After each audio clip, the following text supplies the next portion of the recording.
conductor பாக்குறாரா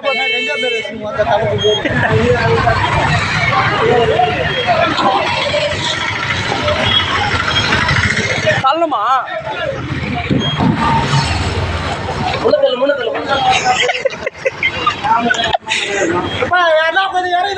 உங்களுக்கு வந்து help பண்றான் உள்ளே உட்காந்துறீங்க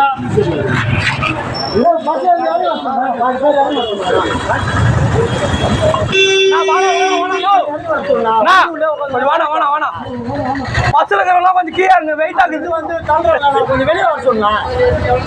உள்ளே கொஞ்சமா வெளியே வர சொல்லுங்க யாருன்னா இறங்கி எப்படின்னு தள்ளுவோம்